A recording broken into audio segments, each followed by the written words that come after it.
up, everyone, and welcome back to the Real Ones Canes podcast. I'm the Beast, Brian London.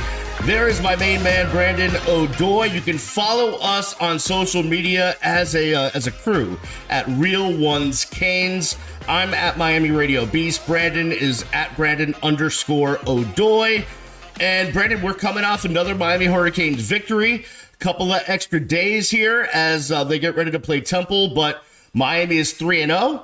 And the stress of the press conferences after the game last Thursday was, hey, we took care of September at home, and that's all you could ask for, and that's what they did. Yeah, that's exactly what they did, Beast. And so you've got to like what this Hurricane team is becoming. They're becoming an explosive offensive team and a team that plays sound defense. And what you saw against Bethune-Cookman is a very well put together, structured plan to not only get depth, some quality playing reps, but also continue to improve the execution with the offense, Tyler Van Dyke with his receivers, and then kind of go looking for some things that you're going to need down the line in the name of a running game, and then also, you know, getting some backup sometimes. So it was a great couple of first home games for the Miami Hurricanes, and now they get a road test at Temple, which isn't supposed to be that big of a deal, but another opportunity to grow and continue to pile on good games as this schedule begins to kind of increasingly go higher in the degree of difficulty realm. So we're going to have David Lake on from Inside the U. He will be on in the next segment. And one of the things I want to talk to David about, and something I want to get your thoughts on, I think it's too early to really have blanket statements about how this team is as of yet. But I feel like if I kind of dig deep within this ugly body, I feel like I can tell the coaching's better on both sides of the football. Am I wrong there? No, I think the coaching, that's a very fair statement. The coaching is better, but not so much. I think what's fair to say is that there are a lot of things that are improving at the same time. So I don't want to overdo it with how much better I say these coaches are, because I want to reserve the right to second guess later on in the season, you know, when things don't necessarily go as they should. Mario Cristobal has been cleaning out the culture. I ran into him Friday recruiting at the American Heritage and Chaminade game in Broward County. He's recruiting at a high level. He's cleaned out a lot of the things in this program that didn't belong. Me first guys who were not good for the culture. And remember, this has been an entitlement culture at the University of Miami for several years. There have been kids who were in that program who they were better than they actually were playing. They didn't want to put in the actual work that you need to put in. And to be a college football player at an elite level, you have to work your behind off. And these guys just were not doing that in that locker room. So you now have more players who understand the process of being a college football player, being good on and off the field, coaches that are fitting schemes to players' talents, coaches that are aggressively scheming and using what should be used here at the University of Miami, a blitz first defense, a very aggressive, get your kids in space and let them use their speed type of offense, and then just monitoring your players' deficiencies so that they will not be completely embarrassed by the things that they just don't do well. And then you got to set a culture of discipline so that you limit those turnovers. And that's what Miami is trying to be as a team. You talked about the culture of discipline, and you used it in terms of turnovers, but I just want to use the culture in terms of the team. And I think one of the things that I'm starting to pick up on is, you know, the guys that were brought in through the transfer portal are not just really good players. And I'm especially on defense with Kiko and Jaden Davis, what have you. But they're locker room guys, they're leadership guys, they're culture guys. Those are kind of guys that you brought into the program who are older, more mature, and kind of help this coaching staff get this cohesive culture going that they've been talking about. Absolutely. I mean, you talk about, you know, what you need to be a successful team. You need a player-led team. You need guys that people respect, that are very talented, and that when they say, hey, look, this is how things are going to go, people on the team get in line for fear of being outcast. That's the biggest thing among adolescents. They don't want to be the guy not doing what everybody's doing. When you have a Cam Kitchens, an All-American, walking around that defensive locker room, guys, veteran guys like James Williams, who's basically played every snap since he walked through the door. You got Jaden Davis, a guy who coaches praised this past week as being a super professional on the offensive side of the ball. You've got a center in Matt Lee, who's being widely talked about as a high draft pick, best at his position.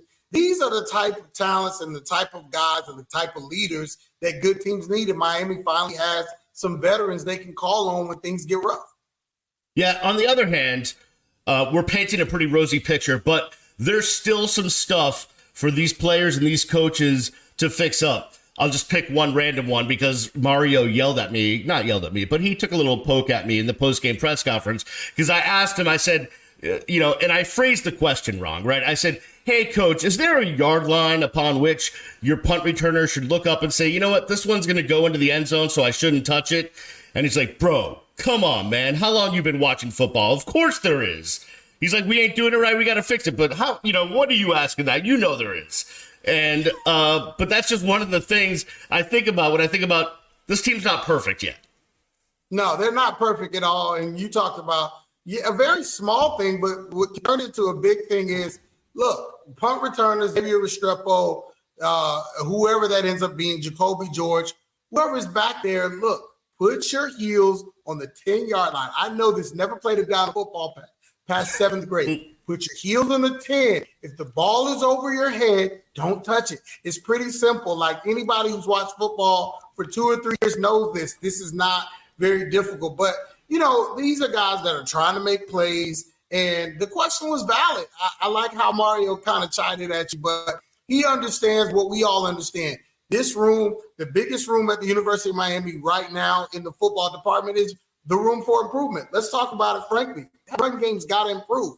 No Mark Fletcher, it's not no problem. It's a huge problem because even against a lesser opponent like Bethune, you didn't really have the day you could have. Later on in the year, to win games, you're going to have to run the ball to get out of there. That's one of the things they need to work on. They got to clean up some of these penalties, discipline penalties. Just, being offsides, false starting, delay of games, all these things that we've seen. You'll live with holds, you'll live with pass interferences. That's a part of being an aggressive team. But you got to clean up the stuff you can absolutely control when nobody's bothering you. And that's one of the things that this team has to do to win bigger games. And I mean, on the road at North Carolina and at home against Clemson. So another big topic we need to get to, and I think we'll do it on the other side, is recruiting. It's going very well so far for Mario and the staff. He did have some shakeup in the offseason as far as where he put some guys. He moved some guys from coaching into the recruiting spots. They've done really well. So we will talk to David Lake about that after this. But Brandon, they got a big recruit just before that game the other night, and the momentum, you can tell it's coming. Yeah. 2025 defensive end Armando Blunt, a 5-star, number 4 in the nation for his class, committed to the University of Miami. Well, what's the significance of this? This is the young man who is widely being talked about as one of the best players at his position. And so when you look at what Miami's tried to do on that defensive line, when you talk about guys like Ruben Bain, when you talk about the Najee Kellys, the Jaden Waynes, and all of the other guys, the Cyrus Mosses that they brought in, 4- and 5-star talents, Miami is slowly but surely trying to stack classes of elite defenders, and it starts in the trenches. And when you get a guy like Armando Blunt who has, the athleticism of a track star playing on defensive end, it's amazing. And there may be a surprise. He might be a guy that decides to get into Coral Gables a little bit earlier than expected. So we'll see about that. Ooh, I like that tease. We will talk more recruiting with David Lake on the other side after this. You're listening to the Real Ones Canes podcast. Find it wherever you get your podcasts, whether it's Apple, Spotify, Amazon, Google. We are in every place you could possibly dream of, plus YouTube and maybe hiding, in your microwave. Who knows? We'll talk to David Lake after this.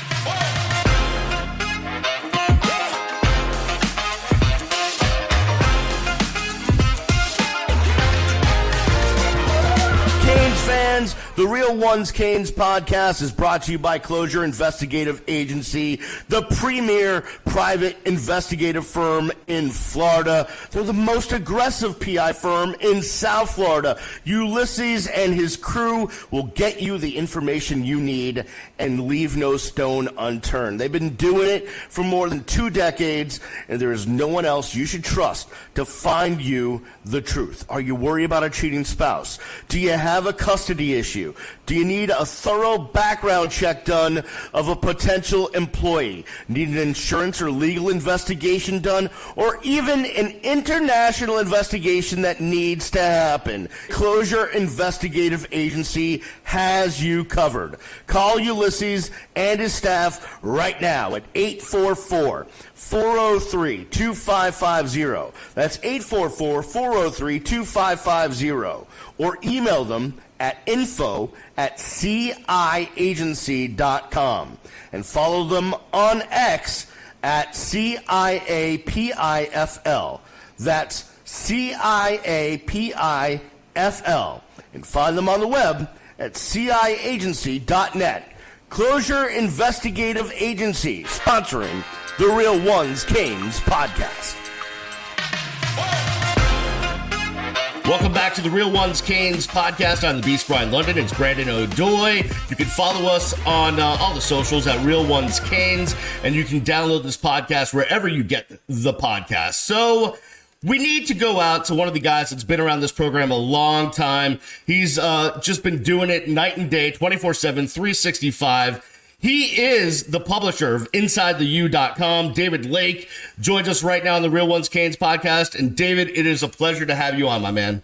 Good to be on with you, Beast, and Brandon, 2 of my favorite guys. This will be fun. Happy to join you guys and talk some recruiting. Well, before we get to the recruiting, I guess what makes the recruiting a little bit easier is this team is 3-0 so far. Now, we don't know how great those victories are, right? We'll look back at the end of the season and say that win against Texas A&M, maybe it was great. Maybe Texas A&M ends the year at 4 and whatever. So we don't know yet. But so far, they've won all 3 games they've played. That has to help in the recruiting cycle.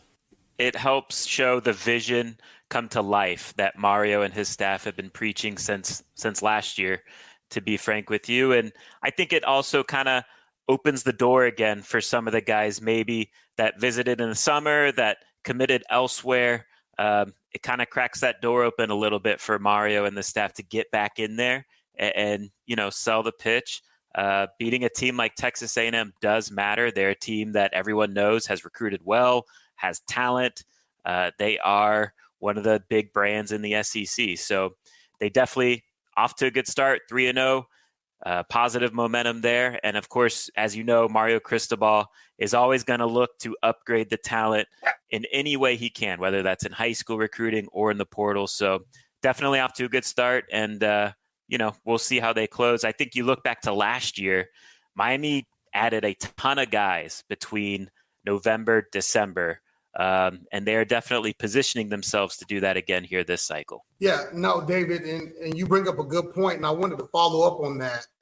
Miami seemed to hit home runs in the portal recruiting last year with Matt Lee and Jaden Davis specifically. I think Daryl Porter's turning into a guy that looks pretty good as far as his year 2. His year 1 was sort of, up for grabs, but definitely playing inspired ball. You saw that against Texas A&M. Are there more portal leaning things that could happen if this turns out to be a better than expected season, or more high school leaning? Like, do you start reeling back into your Jeremiah Smiths and start pulling back into, maybe some of your local guys that are highly touted? Where do you kind of get the sense this staff would be more interested in heading? I think right now, until you really kind of have an idea what your number is going to look like in December in terms of NFL defections or guys that on your team that are going to enter the portal, I think the focus needs to be on high school recruiting. And so I think that's where the main focus is. And, I think this staff really wants to land 25 guys per year. They want to be that type of program and then supplement it with high-level portal guys. I think maybe the difference this year, again, we'll see how this season plays out. But I do think it was tough sledding in the portal last year, going 5-7. there was uncertainty at the coordinator level of the coaching staff. That's really tough to convince guys to transfer into your program when that's the case. So I do think, I agree with you, Brandon. I think they've done a good job evaluating the portal guys they did hit or land after that 5-7 season.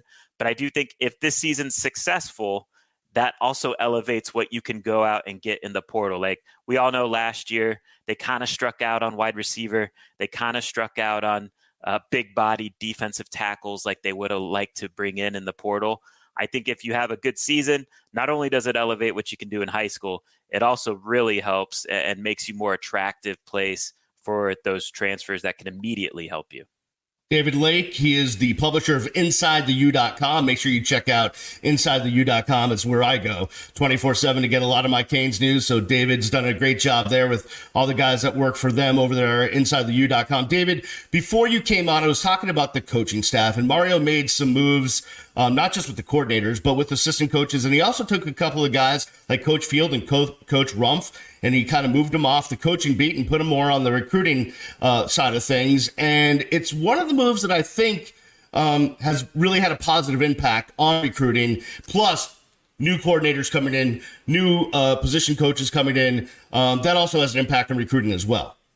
Yeah, I think, look, after a 5-7 season, things need to be shaken up. And I do think, a lot of coaches wouldn't make that type of move after just 1 year. I give Mario a lot of credit for shaking things up like he did, whether it was just hiring new coaches, mixing things up on the staff like you're alluding to. I do think things are kind of now aligned in a way that Mario would like from a culture standpoint and from a staff to, on-field staff, off-field staff relationship standpoint. Things are just much better in terms of the vibe inside the building. And that is going to lead, hopefully, to better recruits, better results on the field, the players being developed at a better level. I think we're seeing all that so far here through only 3 games, so still plenty to go here in this season. But yeah, those moves, to me, starts with the coordinators. I think through 3 games, I think Mario's hit a home run with both those OC and DC hires. I would say this, and you talk about offensive coordinators, and Shannon Dawson has come in and he's, got 2 quarterback commits to him, in a very short period of time. Now, I've been very open on this podcast and in smaller circles about how I feel like, Judd Anderson is a project. And, I had a private conversation with Shannon and we talked about, his philosophy behind that. But then we got a chance to see the young man from Milton, and we got a chance to see him play in South Florida. And he's not much more of an elite prospect than Judd is. And it seems like a back-to-back tape. Where's the Canes philosophy from your perspective and, how all these quarterbacks are and how they relate to sort of on-field potential? You know what I mean? Because you kind of got lucky with a Tyler Van Dyke. He was a highly touted guy, but he's not suspected to come to the South and have the success he's had mostly in his sophomore year and then at the beginning of this year. Where do you frame that as a guy that follows this pretty much all the time? Yeah, I think it's fair to, have a wait and see approach with both of these commits right now. I will say, Miami is all in on Judd Anderson for this 2024 cycle. So seems like he's a guy that's locked in from a Miami standpoint. But yeah, I agree with your assessment. I think he is, a bit of a project. I think he's a traits type of guy, and that they feel like maybe they can develop some of the things that are missing there. Like, they feel like they can improve accuracy, but what you can't teach with Judd is his size and his potential to have a strong arm. I think Shannon Dawson, frankly, he is a guy that primarily has been at smaller schools. And so he kind of trusts his ability to evaluate maybe quarterbacks that aren't highly, highly touted guys. And he does have a track record of success with developing productive quarterbacks that maybe weren't the highest recruits. And so he kind of feels comfortable doing that. And I think right now, Mario, Cristobal, and the recruiting staff are kind of letting Shannon Dawson cook in that regard. we'll see how it all plays out, though. This is just me talking. If Miami goes out and wins 9 or 10 games this year and becomes highly attractive to highly touted quarterback recruits in this 2024 cycle in December, would I be shocked if Miami makes a move there, right? So, yeah, I to your point too, I wouldn't be surprised. We'll see what Tyler Van Dyke decides to do after this season. I think the feeling right now is he's going to go to the NFL. And if he does, I wouldn't be surprised if they go attack the portal and try and get the very best quarterback they can out of the portal too. So that's also an avenue where you can, upgrade the talent at quarterback as well. They're also playing this really delicate game about whether we're going to redshirt Emery, trying to redshirt Jakari, and who knows what one of those guys does at the end of the year and what happens with that. I mean, there's so much that goes into play when it comes to these guys that you're trying to play, chess right now, but you don't know where all the pieces are on the board. Yeah, I think, they're not being open about it, but honestly, I think it's just a situation where they really do want to give Jakari the red shirt. I think Jakari wants a red shirt. Now, is it awkward right now with Emery being the number 2 guy? Yes. Is Emery probably the number 2 guy? I think so, honestly. But I don't think that rules Jakari out from being a starter in the future if he keeps improving. And so I think he's just focusing on improving his skill work right now. And I do think there's a chance we see him in some packages in some games this year. David, let me ask you this question. So, I've followed this program, been around this program for way too long, right? You have gray hair. I don't have hair anymore from this program. So, and it was always about, keeping the local kids home. Sometimes we'll go out to Cali. Sometimes we'll go out to Texas. But this is a whole new world of recruiting, right? I mean, like Tyler Van Dyke's from Connecticut. He's got that wicked piss of a New England accent that I'm used to. They're grabbing kids from Georgia, which was never a thing before that they are now.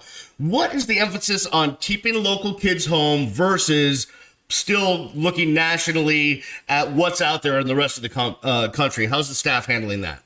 I think there's still an emphasis on keeping the local kids, but I do think they're being more picky than maybe we've seen here in recent years. And I'm fine with that approach. I think you got to land the best players you can possibly land. And if that means you got to go national to get your O linemen and D linemen, I think you should do that. I think there's some positions where if there's a stud wide receiver that's local, if there's a stud corner that's local, Miami is going to do everything they can to keep that guy home. They're not going to hit on every one of those guys. That's just the nature of it. But I do think the elite of the elite, they're working hard to keep home. Again, that's easier said than done because, as we know, the competition is fierce in South Florida. And quite frankly, local guys want to explore their options as they should. So I think the approach is the right approach if you want to compete for championships, because when you confine yourself to just one area of the country, while the best high school football is played in South Florida, from cycle to cycle, you're going to have some positions that are unbalanced locally. And so it's best to recruit nationally, I think. David, one thing I was wondering, who is sort of teetering on that line of major recruits? Obviously, Armando Blunt, we talked about this, came into the class for 2024, and there's some potential. 25, and there's some potential he could be a 24. I don't know how much you know about that, but who are some people that are lurking out there? Obviously, Jeremiah Smith's a big target. I don't think Mario's given up on recruiting him. But who are guys that are started on the fringe that Miami's really still hunting after and thinks that, either they can get, with a decent season or with a great season, or they're just not giving up on it and don't want to go until signing? If we're talking locally, I think they're talking a little bit to Jordan Lyle, the St. Thomas Aquinas running back who's committed to Ohio State. Amir Jackson, a tight end, committed to Florida, 4-star guy. They're certainly recruiting him. Francis Brew is he's a guy that's committed to Pittsburgh, defensive tackle, 3-star guy. If I was going to just pick who might be Miami's next commit, I would probably pick him. He's kind of a 6'2", 270, twitchy defensive tackle that Miami's got a lot of traction with right now. They still feel like they're in it for Aiden Breland, who's a 5-star defensive tackle from Mater Dei out in California. So we'll see how that goes here. Booker Pickett, who's a Miami legacy out of Tampa, smaller defensive end, but very twitchy, can get after the quarterback. He's a guy to know. Adarius Hayes, Florida commit at linebacker. And then, of course, you mentioned Jeremiah Smith. That's true. My approach with that is let's see where things stand in December with him, but Mario's certainly not gonna stop recruiting him. And then at corner, Ellis Robinson kind of in the same boat. IMG Academy, 5-star corner, committed to Georgia. Let's see how things stand in December. If Miami's done what they needed to do on the field and put themselves in an attractive position for those level recruits, you don't count out Mario Cristobal with closing on those type of guys. Just for 1 second, I need to put the kibosh on this word twitchy. Twitchy has been used way too much in the last 6 months by too many people. I think if I hear it one more time, my head's going to explode. So from this point forward, on this episode of the Real Ones Canes podcast, we cannot use the word twitchy. I'm just putting my foot down. Okay? All right, good. Because I'm getting triggered. I need to go take some ibuprofen. I don't know what's happening. David, let's get you out of here on this one. And David Lake is the publisher of InsideTheU.com, where they use twitchy a lot, evidently. But David, let's go beyond recruiting. Let's talk about this team, the team that's on the field right now. 3-0. Things look like they're going okay. They're playing a team in Temple that we don't expect much from. And then we get into the ACC schedule. I guess then we find out, because I feel like as we sit in the press box every Saturday and we're kind of, yucking it up amongst each other, we still kind of don't know what we're seeing yet. We think it's pretty good, but we're not sure what kind of test they've had so far. To me, where this team is at is let's see how they navigate a season. And what does that mean, right? I think, number one, how do you handle are you ready for every game? Or are you going to come out and have some sleeper performances? Number two, how do you handle injuries and your depth, having to dip into some depth? Because I do have some concerns about the depth of this team, quite frankly. And injuries are going to happen. They're inevitable.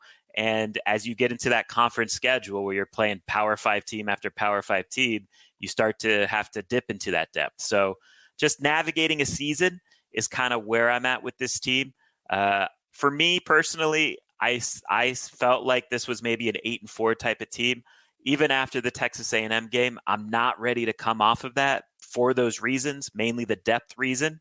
But certainly I think we will know, after North Carolina, whether or not 9 wins is on the team, 9 wins is on the table, 10 wins is on the table. But I think it's fair to be a little just wait and see. Let's see how this thing goes, because to me, Texas A&M, that was an encouraging performance. And honestly, I do think they're a pretty good team. I think Texas A&M is going to prove to be pretty good this year.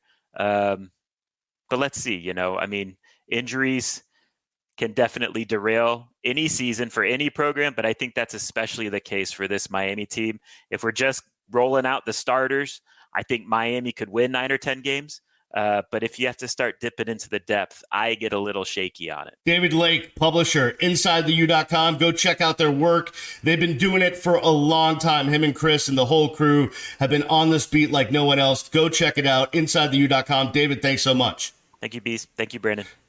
All right, we will preview the Canes and Temple and talk more Miami Hurricanes football after this.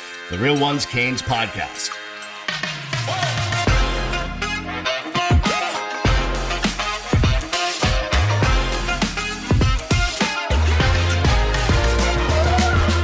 Fans, the Real Ones Canes podcast is brought to you by Closure Investigative Agency, the premier private investigative firm in Florida. They're the most aggressive PI firm in South Florida. Ulises and his crew will get you the information you need and leave no stone unturned. They've been doing it for more than 2 decades, and there is no one else you should trust to find you the truth. Are you worried about a cheating spouse? Do you have a custody issue? Do you need a thorough background check done of a potential employee? Need an insurance or legal investigation done? Or even an international investigation that needs to happen? Closure Investigative Agency has you covered. Call Ulises and his staff right now at 844-403-2550. That's 844-403-2550. Or email them at info@ciagency.com and follow them on X at CIAPIFL. That's CIAPIFL, and find them on the web at ciagency.net. Closure Investigative Agency, sponsoring the Real Ones Canes podcast. We are back here on the Real Ones Canes podcast. The Beast Brian London at Miami Radio Beast. Brandon O'Doy at Brandon_O'Doy. And you can follow the whole crew at Real Ones Canes. And you can download the podcast wherever you get your podcast, Apple, Spotify, Amazon, Google, and the like. Plus, the YouTube channel is picking up steam. We had a bunch of views on our recap video from this past game. So it was in a beautiful stadium. Yeah, exactly. We pushed the envelope and we won, baby. Yeah. Brandon with that TV background was like, hey, let's not do it in the hallway. Let's go out and film it on the grass at our Hard Rock. So we did it. Brandon, David Lake was on from Inside the U the last segment, and he brought up some great stuff about depth. And we know that, listen, this team has some injuries right now on the defense that are tough injuries, plus Fletcher on offense. But right now, when you're playing Bethune-Cookman and Temple and you have a bye week, those things don't show themselves as much as they would if you were in the heart of your ACC schedule. And let's be honest, this offensive line looks amazing. But if one of those guys goes down, there's not much behind it. So injuries, depth, all of these things right now aren't a problem for Miami, but they very well could be. Yeah. So, how fortunate could you be? You've got one real game in the first quarter of your season, and you get a bunch of gimme games. And then the first ACC game is not only at home, but it's to a struggling Georgia Tech team. This schedule is truly gifting at the beginning of this season because you still got Cam Kitchens that you're waiting to get back off injury. You still don't know what Mark Fletcher's, fitness is. And when he comes back, he's not going to be immediately what he was during the first couple of games. And then you still got to make sure that nobody on the offensive line. You cannot afford to lose anyone, but particularly you can't afford to lose left tackle and Jalen Rivers, and you can't afford to lose your center. And so there are some definite depth concerns. I think you're deep at receiver. I think you've got a lot of talent spread along there. You can make it if some of your top line guys go down. But see, here's the question. Will you be able to survive a Tyler Van Dyke going down? And those are some of the things that, you really have to kind of ask yourself when you think about how this team can manage the remainder of this schedule. And so those are definitely some of the concerns.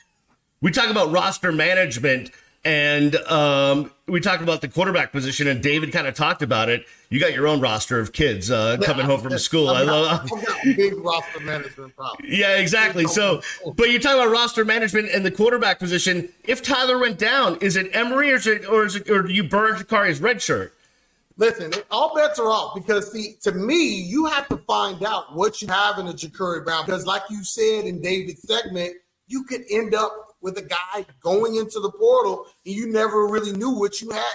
And You don't want that to happen. You don't want somebody to discover a Heisman candidate and he's been sitting on your bench and you never really gave him that opportunity to shine. He wasn't supposed to play last year.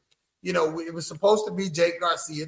Jake Garcia goes out there and gets hurt. And here you have a true freshman who goes out and actually wins you a game. And so you're definitely going to go with a guy that has won a game as a backup quarterback over a guy that's not even won a quarter really and it's kind of been sort of topsy-turvy a little bit when they turned him loose a little bit during the Bethune-Cookman game. Not saying he's bad. He's just a freshman. Yeah, no doubt. The team is on the road this Saturday, 3:30 in Philadelphia against Temple. Temple's not very good. And they actually beat Akron, but who knows how good Akron is. And we don't know how good Temple is. I know that Shannon Dawson, definitely talked up their defense, but that's what Miami coaches are going to do. They're going to talk up the opponent. All I know is it's going to be in a pretty empty stadium up in Philadelphia. Temple doesn't draw much, and it's a huge, cavernous NFL stadium. So it's going to be one of those games where Miami's going to have to kind of drum up their own motivation, and I think Mario and the staff will be able to do that. Yeah, they'll be able to do it. And this is where you see the coaching that we talked about earlier. Because, as I was slow to sort of give them like major accolades, let's see how you go on the road against a team you should be easily Let's see how you perform. Are you going to make a lot of mistakes? Are you going to be the same explosive team you've been? Are you going to, walk in there and think they're going to hand the game to you? What are you going to do? And so we'll get a chance to learn a lot about this version of the Hurricanes team because they have been tested on the road. But they were trying to say, basically a game is on the road because, the only thing is different is that we play at a new stadium because we go to Hard Rock every week. We kind of have that mentality. No, I'm not buying that. This is a real road game. This is an opponent out, of conference, AFC. It's decent football. You got to come to win. I don't think it'll be an issue, but yeah, it's a true road test, and we'll find out how they come back after a bye, then Georgia Tech, and then we got to see what this team has. I agree with David here, 1,000%. I think we'll know what this team is after North Carolina. Brandon O'Doy, the Beast, Brian London. We want to thank David Lake from InsideTheU.com. Make sure you follow us on socials at Real Ones Canes. Go subscribe to the YouTube channel. Just Google Real Ones Canes Podcast YouTube channel. We're building up a following there. So that's all good. And we will check with you after the Temple game. Keep it right here, the Real Ones Canes Podcast.